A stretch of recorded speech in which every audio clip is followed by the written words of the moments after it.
la fin d'année a été mouvementée pour le prince Harry.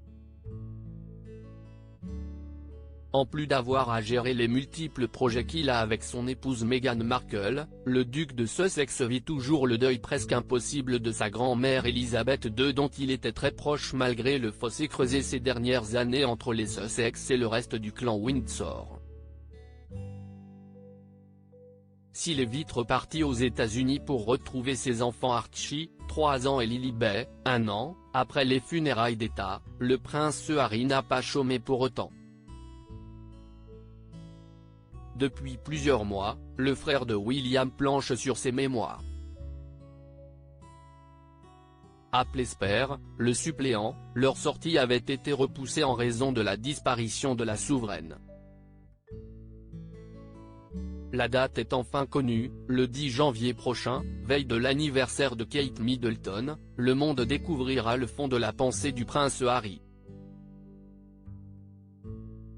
Les révélations faites par le plus jeune fils de Diana et Charles promettent d'être croustillantes. La famille royale se prépare au pire et craint que l'ouvrage ne vienne défaire complètement la réputation de Charles, devenu roi à la mort de sa mère. Il faut dire que Meghan Markle et Harry avaient déjà frappé fort lors de l'interview choc qu'il avait consacrée à Oprah Winfrey, la première depuis leur départ de la monarchie. Mais si Harry a eu la plume bien fournie, il n'est pas le seul à avoir des révélations à faire. Harry, 21 ans, toy boy d'une femme de 34 ans et mère de 2 enfants. Je suis prête à parier que ces mémoires ne parleront pas de moi. Ces mots sont signés Catherine O'Mahony, une américaine de 51 ans, qui aurait côtoyé, selon ses dires, le prince en 2006. À l'époque, Harry a 21 ans quand il aurait fait la rencontre de Catherine dans un bar londonien. Elle est alors âgée de 34 ans et mère de 2 enfants, ce qui n'aurait pas empêché les deux fêtards de se rapprocher et de se trouver des points communs. Entre Catherine et Harry, l'attirance aurait vite été une évidence. J'ai vécu l'un des meilleurs moments de ma vie avec Harry, concède-t-elle au Sun on Sunday.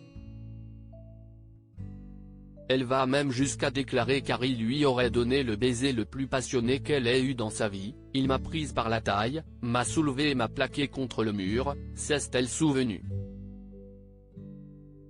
Je suis resté sans voix. Après cette interlude très sexy, les deux auraient continué d'échanger par message jusqu'à ce qu'Harry disparaisse des radars. S'ils se seraient revus par hasard à un match de polo 3 ans plus tard, la rencontre n'est pas allée plus loin qu'une discussion de courtoisie.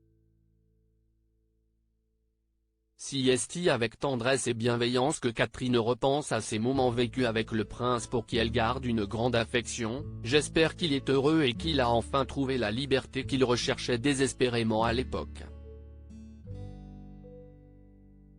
J'espère que Meghan prend soin de lui et je ne lui souhaite rien d'autre que beaucoup de bonheur et de réussite.